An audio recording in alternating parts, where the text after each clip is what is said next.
Un matin, Jésus vint à moi comme un aimable et très charmant jeune homme d'à peu près 18 ans. Ses cheveux couleur or étaient bouclés et descendaient de chaque côté de son front. Il semblait que ces boucles tissaient les pensées de son esprit jointes aux affections de son cœur. Sur son front, serein et large, on pouvait voir, comme à travers un cristal très clair, son esprit, où sa sagesse infinie régnait dans un ordre et une paix céleste.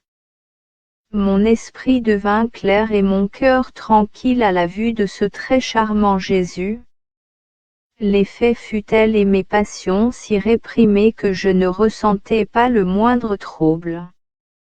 Puisque mon âme expérimenta un si grand sentiment de paix à seulement le voir, qu'est-ce que j'expérimenterais si je pouvais posséder sa divinité? Je crois que Jésus ne pourrait pas se manifester dans une si grande beauté à une âme qui ne jouirait pas d'un calme parfait et d'une profonde humilité. Il se retirerait au moindre trouble de l'âme. D'un autre côté, si une âme ressentait une paix et un calme tels qu'elle ne serait pas troublée par un désastre et une guerre féroce autour d'elle, alors, non seulement Jésus se laisserait voir par elle, mais il goûterait un doux repos en elle. Un repos que ne pourrait lui procurer une âme troublée. Sous l'aspect où Jésus se montrait à moi, je ne cessais de le regarder et de l'admirer, et je me disais en moi-même: oh, comme ils sont beaux ces yeux si purs, qui brillent d'une lumière plus claire que le soleil point. Contrairement à la lumière du soleil, cependant, la lumière des yeux de Jésus ne blessait pas ma vue. Et je pouvais fixer mon regard sur cette splendeur sans aucune fatigue.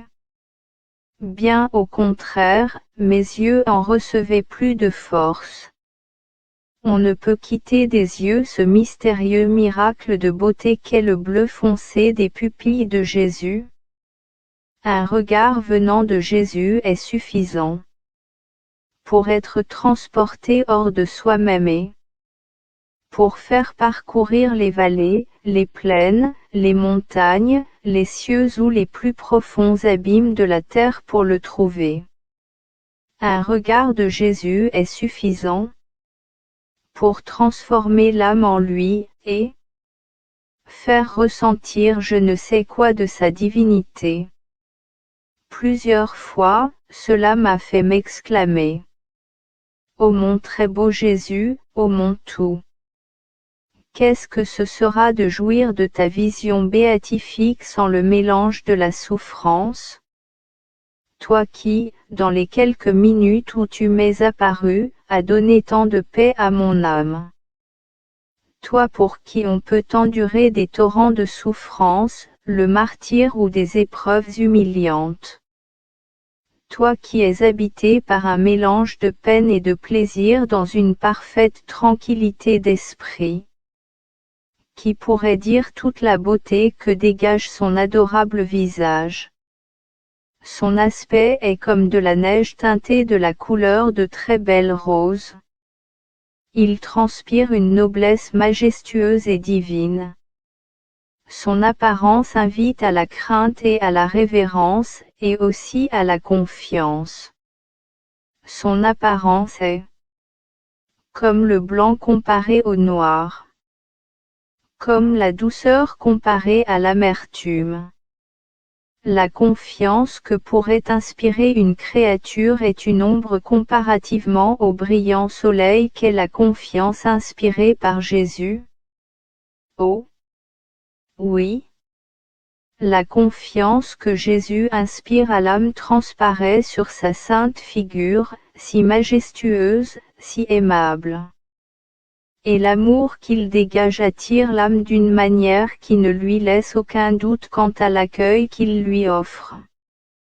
Jésus ne méprise pas une créature qui, attirée par la brûlante flamme de son amour, veut retourner dans ses bras, peu importe sa laideur ou son état de péché. Que dire maintenant des traits de sa figure? Son nez très gracieux descend harmonieusement de ses blonds sourcils. Sa bouche, quoique petite, affiche un doux sourire. Ses lèvres, de couleur écarlate, sont fines, douces et aimantes. Quand elle s'ouvre pour parler, elle donne l'impression que quelque chose de précieux, de céleste, va être prononcé.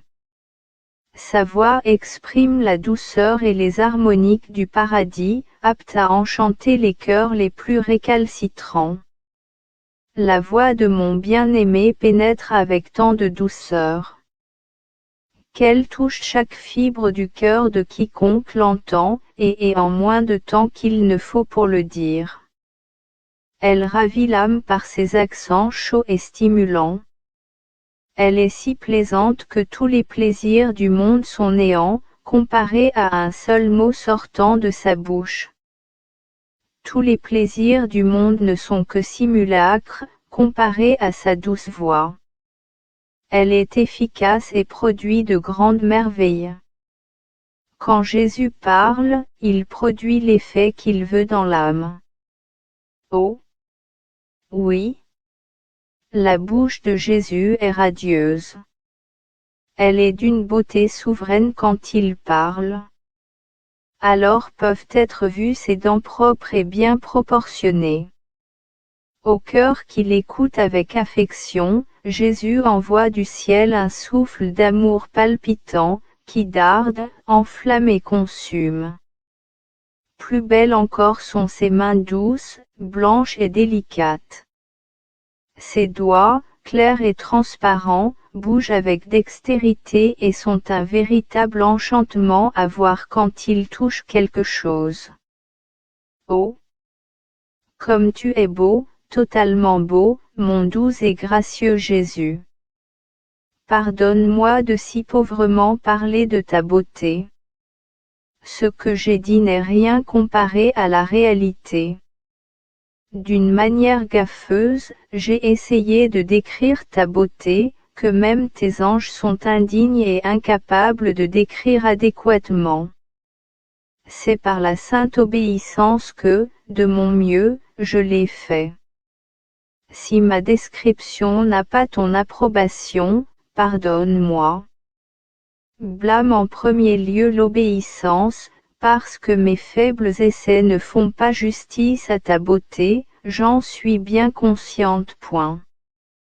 Si ce n'eût été d'un ordre explicite donné en vertu de l'obéissance, je n'aurais sûrement jamais consenti à mettre sur papier. Dans l'humiliation. Les étranges épisodes de ma vie qui, de jour en jour, devenaient moins exceptionnels. Sans doute, pour quelques personnes, ils sembleront bizarres. Je n'ai pas le choix. Je dirais que mon bien-aimé Jésus, après s'être montré à moi de la manière que j'ai précédemment si gauchement décrite, souffla de sa bouche une fragrance céleste qui m'envahit dans mon corps et mon âme. À la suite de ce souffle, en moins de temps qu'il ne faut pour le dire, il me prit avec lui. Il fit sortir mon âme de toutes les parties de mon corps. Il me donna un corps d'une forme très simple, resplendissant de pure lumière. Je pris rapidement mon envol avec lui, et nous avons parcouru l'immensité des cieux. Puisque c'était la première fois que j'expérimentais ce merveilleux phénomène, j'ai pensé, vraiment le Seigneur est venu pour me prendre et certainement je vais mourir. Quand je me suis trouvé hors de mon corps, les sensations que mon âme ressentait étaient les mêmes que je ressentais quand j'étais dans mon corps. Avec la différence que, quand l'âme est unie au corps, elle perçoit chaque sensation à travers les sens et les transmet aux puissances du corps. dans l'autre situation, l'âme reçoit toutes les sensations directement. Elle comprend instantanément tout ce qu'elle traverse. Elle pénètre même les choses les plus cachées et imperceptibles de près ou de loin, mais uniquement dans la volonté de Dieu. La première chose que mon âme ressentit quand elle quitta mon corps, fut de trembler de peur en suivant l'envol de mon bien-aimé Jésus, qui me tirait continuellement derrière lui à l'aide d'une brise céleste. Il me disait, puisque tu as expérimenté de grandes souffrances quand tu étais privé de ma présence visuelle pendant 1 heure ou à peu près, maintenant vole avec moi. Je veux te consoler et te griser de mon amour. Oh! Comme il était bon pour mon âme d'être en suspension dans la voûte des cieux en compagnie de Jésus. Il me semblait que j'étais appuyé sur lui et qu'il me tenait pour que je ne sois pas trop loin derrière lui. Quoiqu'il me précédait, j'étais attaché à lui d'une manière ferme afin de pouvoir le suivre, lui penché vers moi et moi vers lui moins, pendant qu'il me soutenait et me tirait par son doux souffle. En somme, j'ai intérieurement une bonne représentation de ce qui est arrivé, mais je n'ai pas les mots avec lesquels le décrire. Après avoir fait ses rondes dans l'immensité des cieux, mon bien-aimé Jésus, qui trouve ses délices dans la compagnie des hommes, m'amena à un endroit où étaient concentrées les iniquités et les infamies des hommes. Oh! Comme il était devenu changé, l'aspect de mon bien-aimé Jésus. Quelle amertume submergeait son cœur sensible. Avec une clarté que je n'avais jamais expérimentée auparavant, je l'ai vu souffrir de terribles tortures. Son cœur adorable m'apparut comme celui d'un homme mourant, expirant dans une terreur extrême. Le voyant dans ce pénible état, je lui ai dit: Mon adorable Jésus, comme tu as changé. Tu es comme un mourant. Appuie-toi sur moi et permets-moi de participer à ta souffrance. Mon cœur défaille de te voir tant souffrir. Là-dessus, retrouvant un peu son souffle, Jésus me dit: Oui, ma bien-aimée, libre à toi de m'aimer. Je ne peux pas tenir plus longtemps. Me disant cela, il me pressa plus intimement sur lui, et plaçant ses lèvres sur ma bouche, il versa en moi une amertume foudroyante. Je me suis senti comme transpercé par plusieurs couteaux, fers de lance, flèches, dards et dagues qui, une à une, pénétraient dans mon âme. Pendant que j'étais plongé dans cette souffrance extrême, mon bien-aimé Jésus ramena mon âme dans mon corps et disparut. Qui pourrait décrire le terrible supplice qui s'empara alors de mon corps? Seul Jésus pourrait faire cette description, lui qui, chaque fois qu'il me communiquait des souffrances, les adoucissait par la suite. Les gens sur la terre, non seulement ne peuvent ressentir de telles souffrances, mais ne peuvent même pas imaginer leur profondeur. En analysant l'histoire de mon âme, cette âme pauvre et misérable qui a bien des fois imité son bien-aimé Jésus, on pourrait croire que la mort se moquait de moi. Quoique je n'étais alors pas digne de mourir, je savais que la mort viendrait bientôt. Elle viendra en son temps, et elle ne se moquera plus de moi. Ce sera plutôt moi qui la ridiculiserai en lui disant: J'ai badiné bien des fois avec toi, je t'ai effleuré au moins 100 000 fois. Je n'ai plus qu'égalisé le compte avec toi.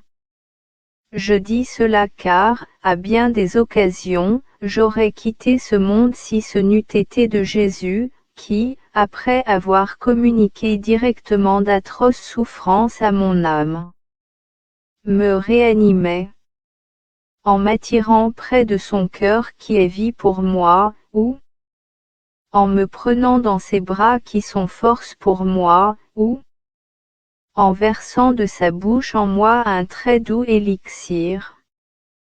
Et puisque les souffrances communiquées directement à mon âme sont plus terribles que celles communiquées à mon corps, je serais sûrement morte bien des fois si ce n'eût été de ce merveilleux Jésus. Quand Jésus voyait que j'arrivais à mes limites, c'est-à-dire que je ne pouvais plus porter, naturellement, mes souffrances, il m'aidait pour ne pas que je succombe. Parfois il le faisait directement, parfois il inspirait à mon confesseur de me réanimer plus rapidement. Dans ce cas, mes souffrances, vécues à travers l'obéissance, étaient quelque peu soulagées, mais pas autant que quand Jésus opérait directement. Jésus voulait me communiquer des souffrances extrêmes. Il faisait sortir mon âme de mon corps, la prenait avec lui, et me laissait voir les nombreux péchés commis par les blasphèmes contre la charité, ou autres péchés. À mon point de vue, d'après les effets ressentis en moi, je peux affirmer sans crainte de me tromper que le péché de malhonnêteté est celui qui offense le plus le cœur de Jésus, qui le rend le plus amer.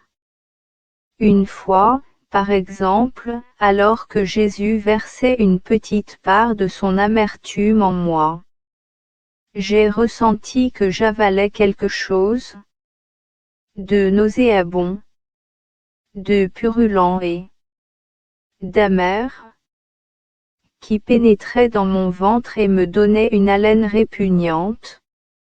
J'aurais perdu connaissance si je n'avais pas rapidement pris quelque nourriture pour me faire vomir cette matière purulente. On pourrait croire que cela m'arrivait seulement quand Jésus me faisait voir les méchancetés commises par ceux que l'on considère comme de grands pécheurs. Mais mon aimable Jésus m'attirait d'une manière particulière dans des églises où on l'offensait. On y blessait son cœur par des choses saintes en soi, mais contrefaites, par exemple. Des prières vides faites par des personnes feignant la piété. Ou encore la pratique de dévotions hypocrites. Les personnes concernées semblaient procurer à mon Jésus plus d'affront que d'honneur. Oui, ces actes mal accomplis donnaient des nausées à ce cœur si saint, si pur et si droit. Plusieurs fois il m'exprima sa souffrance en me disant : « Mon enfant, vois les offenses et les insultes que me font. » Même dans des endroits saints, certaines personnes que l'on dit dévotes. Ces personnes sont stériles, même quand elles reçoivent les sacrements. Elles sortent de l'Église ternies plutôt que purifiées. Elles ne sont pas bénies par moi. Il me montrait aussi des personnes faisant des communions sacrilèges. Par exemple, un prêtre célébrant le saint sacrifice de la messe.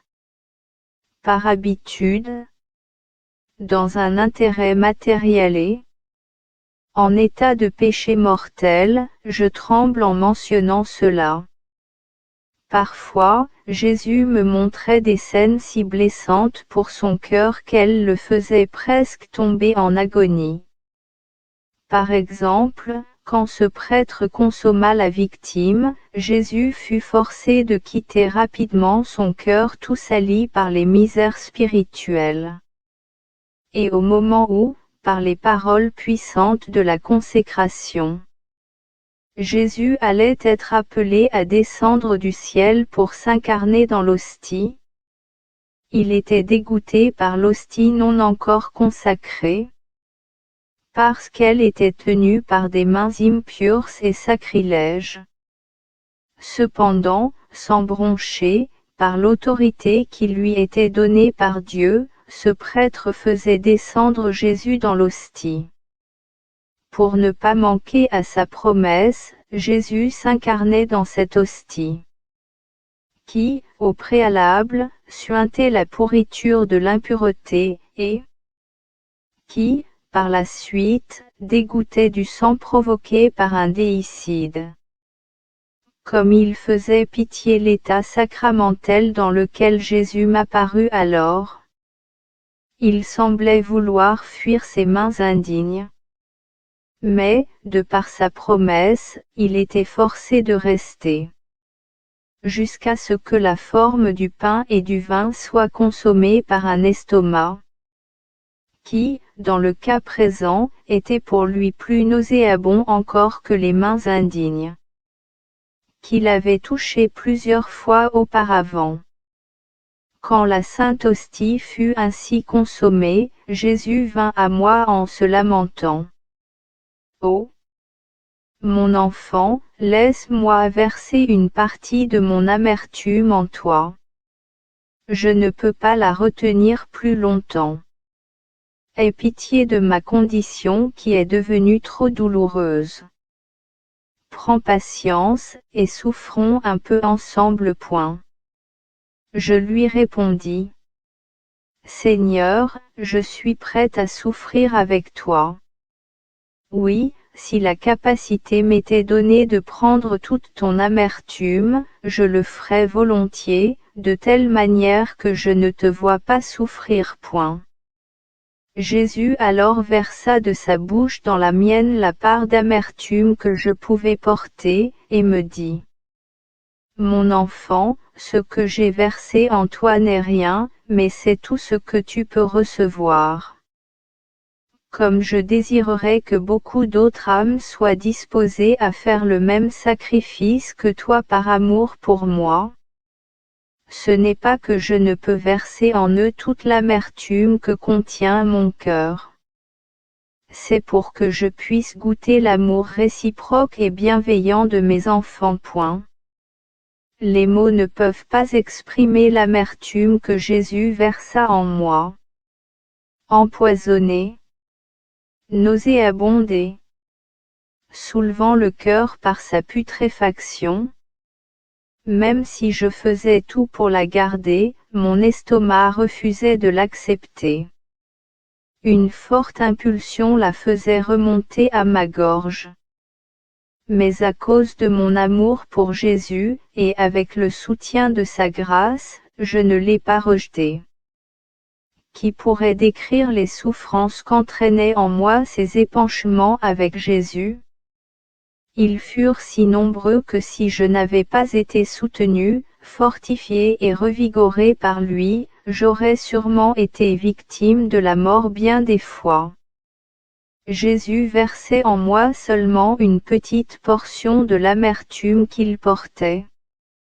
Une créature ne peut normalement pas porter autant d'amertume ou de douceur comme mon très aimable Jésus en versait parfois en moi. Lui seul porte et tolère l'amertume causée par le péché. J'ai toujours eu cette opinion, le péché est laid et destructif.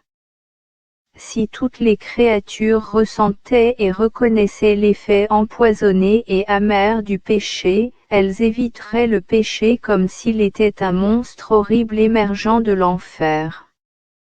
L'obéissance me fit décrire certaines scènes pénibles que mon toujours aimable Jésus me faisait vivre pour que je puisse participer à ses souffrances. Ainsi je ne peux pas passer sous silence qu'il me fit aussi voir des scènes consolantes qui séduisaient mon cœur.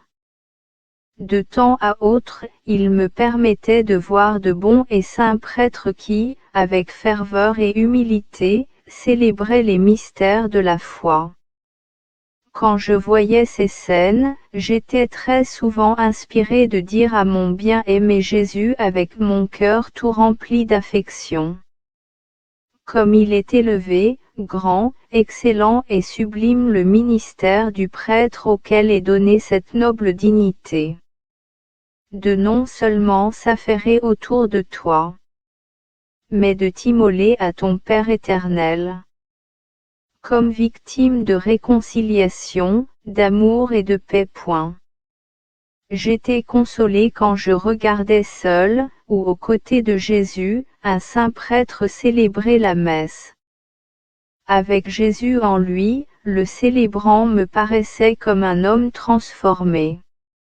Il m'apparaissait même comme si ce fût Jésus lui-même qui célébrait le sacrifice divin à sa place.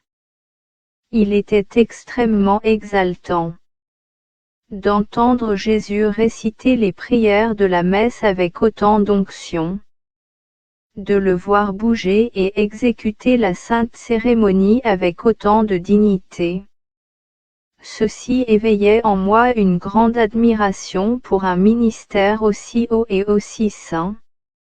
Je ne sais pas combien de grâces j'ai reçues quand je voyais la messe célébrée avec autant d'attention et de dévotion. Combien d'autres divines illuminations j'ai usées que je préférerais passer sous silence. Mais puisque l'obéissance me le commande et que, lorsque j'écris, Jésus me réprimande souvent pour ma paresse ou parce que je veux omettre des choses, je vais m'exécuter. En mettant toute ma confiance en lui, je veux lui dire: quelle patience on doit avoir avec toi, mon bon Jésus. Je vais te satisfaire, mon doux amour. Mais parce que je me sens indigne et inhabile pour parler de mystères aussi profonds, sublimes et exaltants, je le ferai en comptant beaucoup sur l'aide de ta divine grâce. Pendant que j'assistais attentivement au sacrifice divin, Jésus me fit comprendre que la messe recouvre tous les mystères de notre religion. Elle parle silencieusement au cœur, de l'amour infini de Dieu. Elle nous parle aussi de notre rédemption en nous faisant nous souvenir des souffrances que Jésus supporta pour nous. La messe nous fait comprendre que, non satisfait d'être mort une fois sur la croix pour nous, Jésus veut, dans son immense amour, se diffuser en nous et perpétuer son état de victime à travers la Sainte Eucharistie.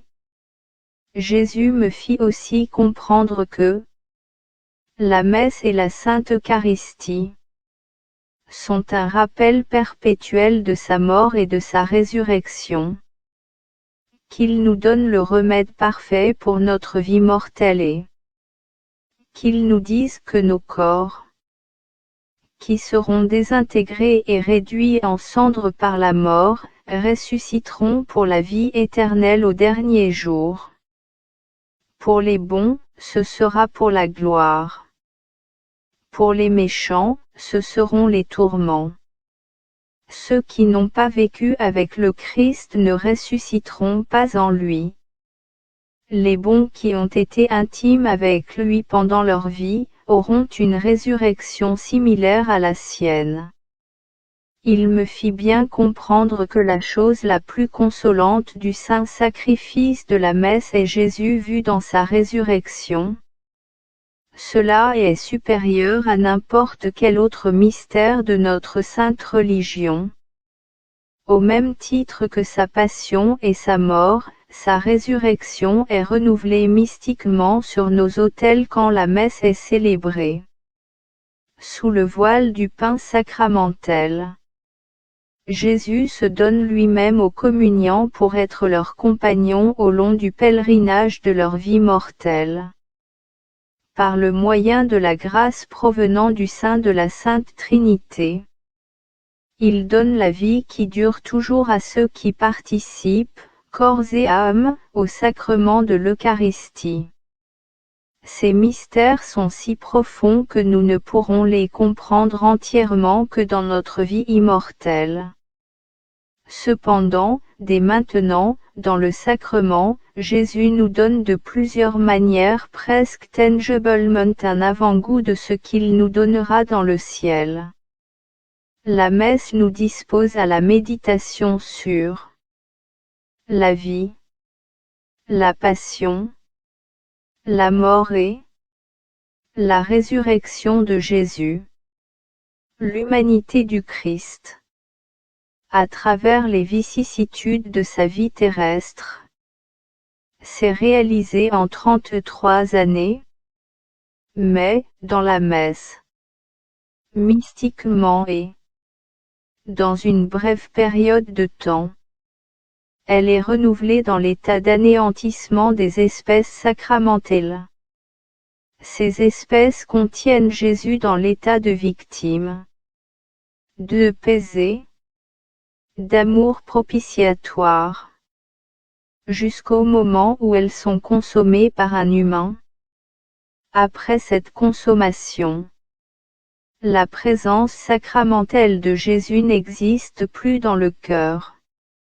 Jésus retourne dans le sein de son Père, exactement comme il le fit quand il ressuscita des morts, dans le sacrement de l'Eucharistie. Jésus nous rappelle que notre corps ressuscitera dans la gloire, tout comme Jésus retourne dans le sein du Père quand cesse sa présence sacramentelle, ainsi passerons-nous à notre résidence éternelle dans le sein du Père quand nous cesserons d'exister à travers notre vie terrestre présente. Notre corps, à l'instar de la présence sacramentelle de Jésus après la consommation de l'hostie, semblera ne plus exister. Mais, au jour de la résurrection universelle, par un très grand miracle de la toute-puissance divine, il reprendra vie et, uni à notre âme, il jouira de la béatitude éternelle de Dieu. D'autres, au contraire, s'en iront loin de Dieu pour souffrir d'atroces et éternels tourments. Le sacrifice de la messe produit des effets merveilleux, limpides et lumineux. Pourquoi donc les chrétiens en profitent-ils si peu? Pour l'âme qui aime Dieu, peut-il y avoir quelque chose de plus consolant et de plus bénéfique? Le sacrement nourrit l'âme pour qu'elle soit digne du ciel, et il donne au corps le privilège d'être béatifié dans l'éternelle volonté de Dieu. En ce grand jour de la résurrection des corps, un grand événement surnaturel se déroulera, comparable à ce qui se passe au moment où, après que nous ayons contemplé le ciel étoilé et que le soleil apparaît, celui-ci absorbe la lumière des étoiles. Mais, même si elles disparaissent du regard de l'observateur, les étoiles gardant leur lumière et restent à leur place. Semblables à des étoiles, les âmes, réunies pour le jugement universel dans la vallée de Jasophet, seront capables de voir les autres âmes. La lumière acquise et communiquée par le très saint sacrifice et le sacrement d'amour sera visible dans chaque âme. Mais quand Jésus, le soleil de justice, se présentera, il absorbera en lui toutes les âmes saintes. Il leur permettra de toujours exister, pour nager dans les immenses mers des attributs divins. Et qu'adviendra-t-il des âmes privées de cette lumière divine? Si je voulais répondre à cette question, je pourrais écrire bien longtemps. Si le Seigneur le veut, je réserverai cette question pour une autre occasion. Jésus me fit comprendre que les corps qui seront réunis à leur âme resplendissante de lumière, seront éternellement unis à Dieu. Mais les âmes qui n'auront pas de lumière, parce qu'elles ne voulaient pas participer au saint sacrifice et au sacrement d'amour, seront jetées dans les profondeurs des ténèbres. et, à cause de leur ingratitude volontairement commise contre le grand donateur, elles deviendront des esclaves de Lucifer, le prince des ténèbres. Elles seront éternellement tourmentées par de terrifiants remords.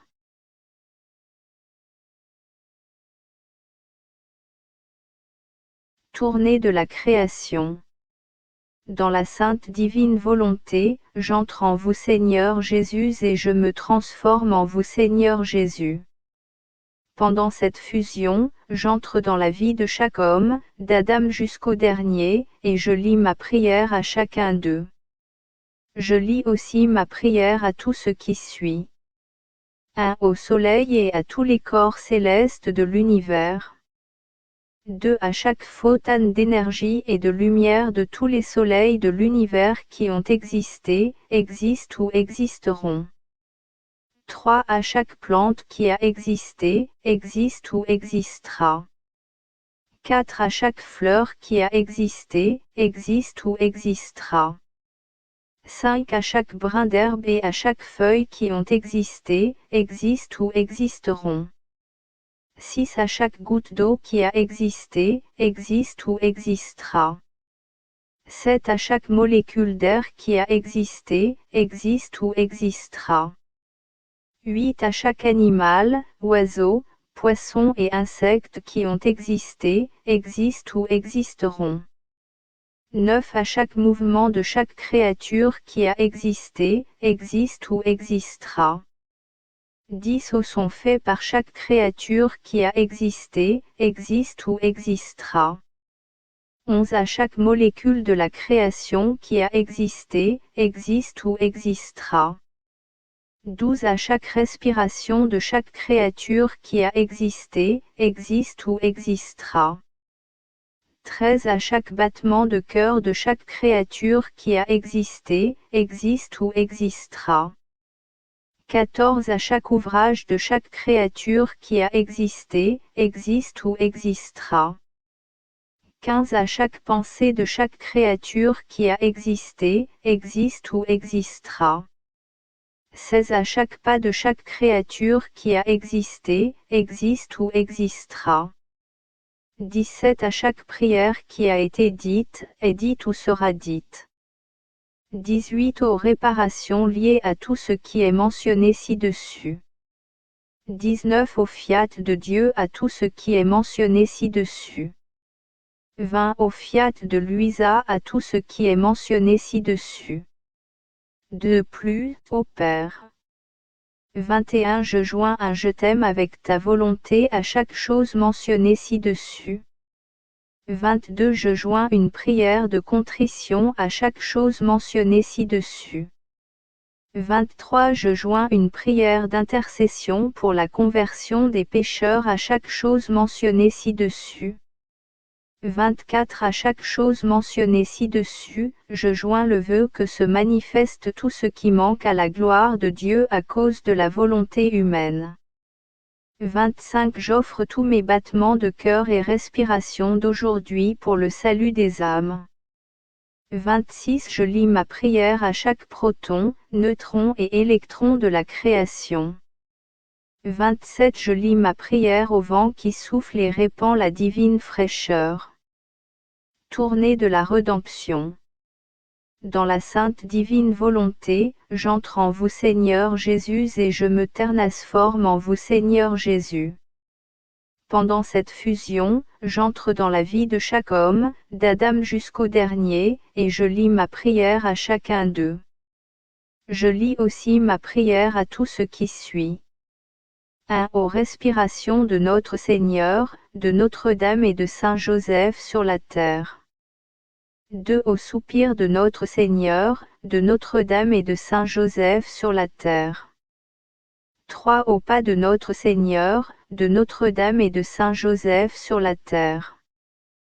4. Au regard de notre Seigneur, de Notre-Dame et de Saint Joseph sur la terre. 5. Au battement de cœur de notre Seigneur, de Notre-Dame et de Saint Joseph sur la terre.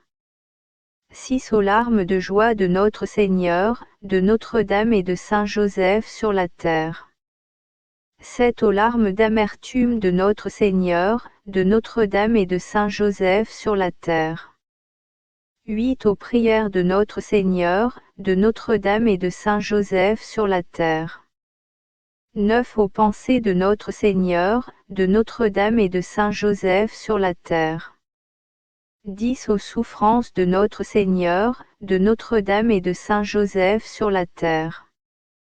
11 à chaque molécule de chair de notre Seigneur, de Notre-Dame et de Saint Joseph sur la terre. 12 à chaque parole de notre Seigneur, de Notre-Dame et de Saint Joseph sur la terre.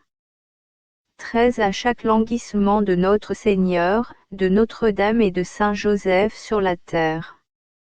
14 à chaque particule de nourriture consommée par notre Seigneur, Notre-Dame et Saint Joseph sur la terre.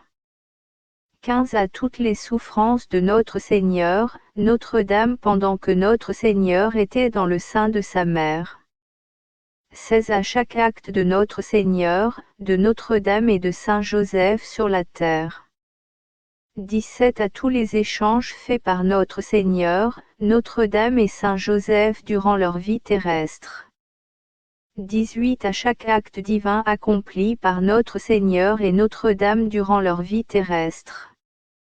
19 à chaque acte maternel accompli par Notre-Dame durant sa vie terrestre. 20 à chaque molécule de sang et de chair répandue par notre Seigneur Jésus-Christ pendant sa passion. 21 aux fruits de la résurrection, de l'ascension et de la Pentecôte pour les chrétiens. 22 à la gloire attachée à la vie publique de notre Seigneur. 23 à toutes les souffrances cachées de la passion de notre Seigneur. 24 à tous les actes intérieurs de la vie cachée de notre Seigneur. 25 à toutes les communications effectuées entre Jésus et les hommes.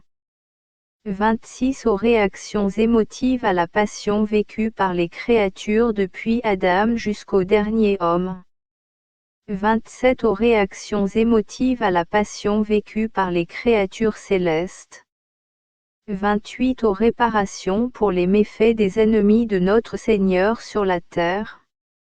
29 à chaque son de voix émis par notre Seigneur, Notre-Dame et Saint Joseph sur la terre. 30 aux réparations des temps passés, présents et futurs pour les moqueries subies par notre Seigneur Jésus-Christ. 31 au fiat de Marie associé à tout ce qui est mentionné ci-dessus. 32 au fiat de Louisa associé à tout ce qui est mentionné ci-dessus. 33 au fruit des prières de notre Seigneur pendant ces nuits terrestres. 34 aux prières de toutes les créatures vivant dans la divine volonté qui ont été, sont ou seront. 35 à tous les actes humains transformés en actes divins dans la divine volonté. 36 à chaque mort mystique vécue par notre Seigneur durant sa vie cachée. 37 à chaque goutte de sang versée par notre Seigneur quand il fut circoncis.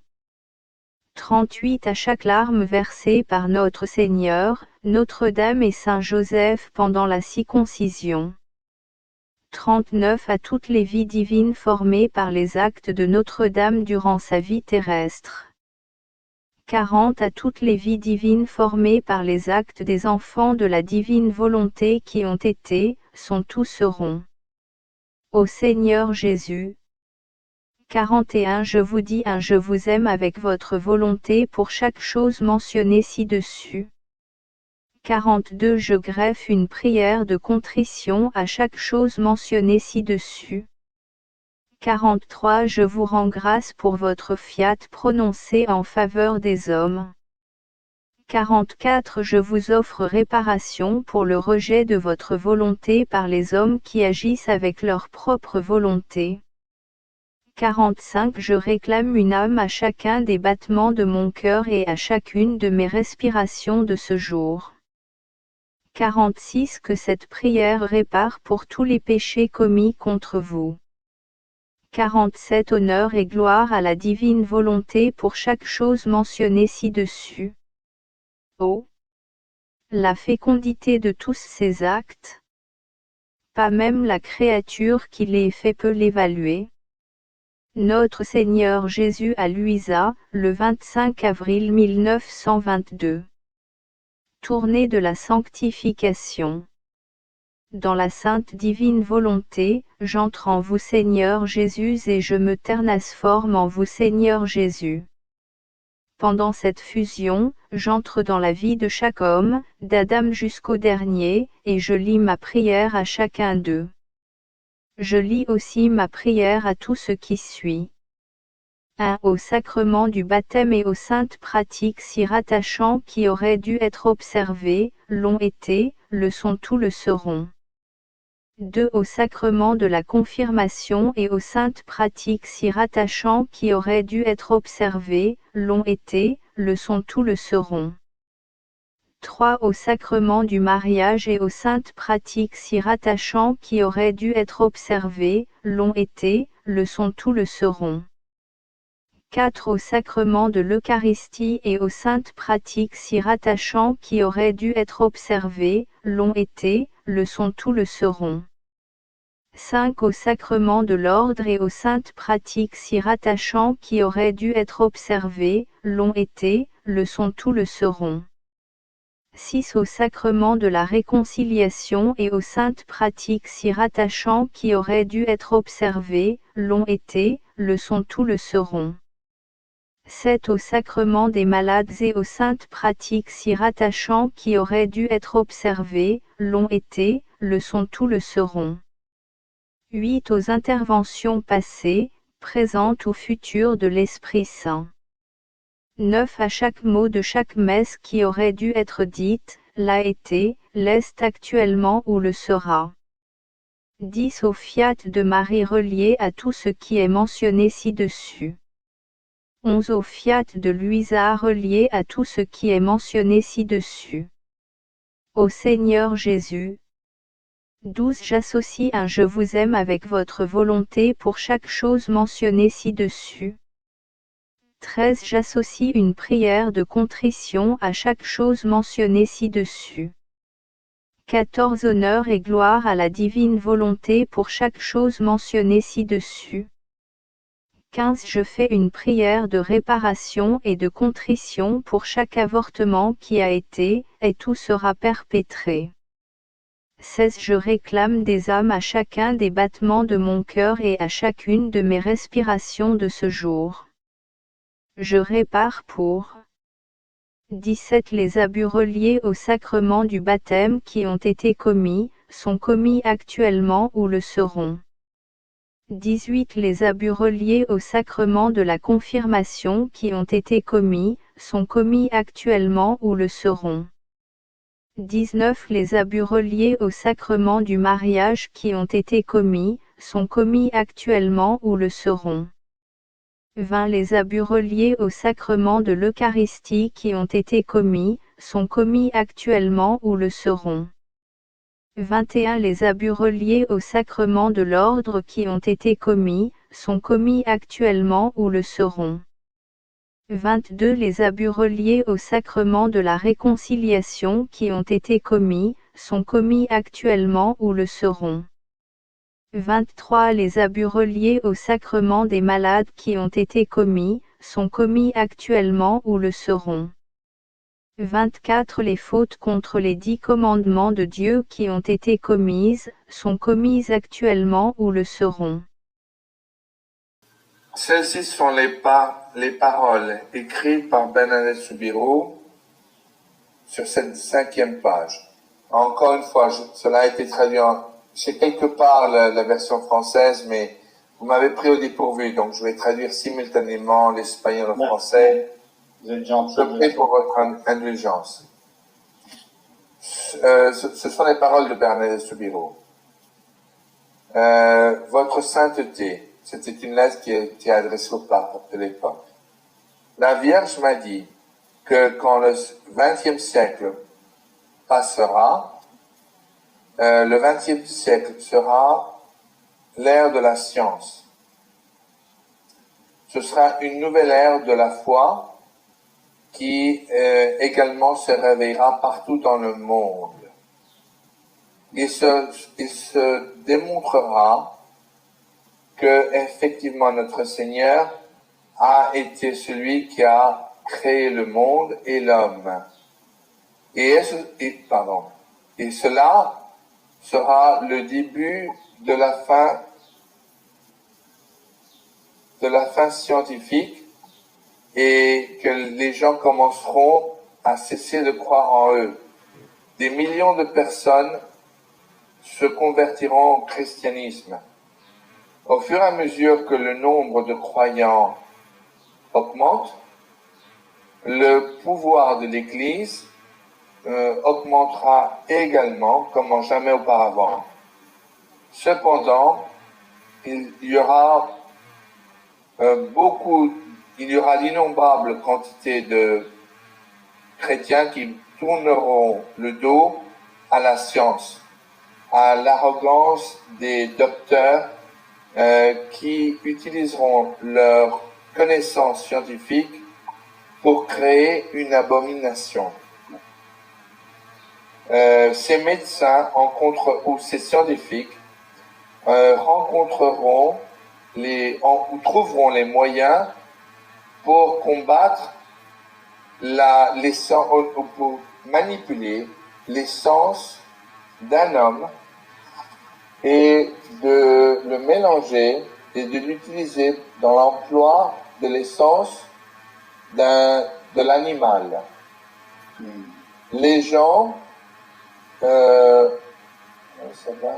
le peuple saura dans son cœur que cela sera mal, mais ils seront incapables de détenir le développement de créatures qui seront monstrueuses. À la fin, ils chasseront ces scientifiques comme des rapaces. Et au début des années 2000, il y aura un grand choc final entre les fervents de Mahomet et les nations chrétiennes du monde.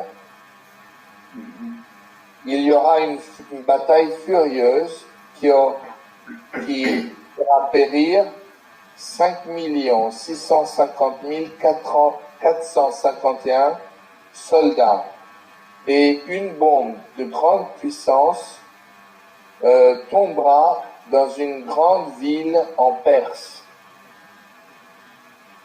Mais dans la plénitude de ces temps, le grand signe de la croix surpassera ces événements, et l'islam en entier sera obligé de se convertir au christianisme. Il suivra un autre siècle de paix et de joie quand toutes les nations de la terre mettront au sol leur épée et leur bouclier. Il y aura une grande prospérité humaine quand le Seigneur versera ses bénédictions sur les fidèles. Aucune famille sur la terre ne connaîtra plus jamais la pauvreté ni la faim. Une personne sur 10 recevra de plus de Dieu le pouvoir de guérir miraculeusement toutes sortes d'infirmités et de maladies, et leur aide sera recherchée par d'innombrables fidèles. Le siècle 21, le 21e siècle, sera connu comme la seconde ère d'or de l'humanité. Voilà donc la réponse à cette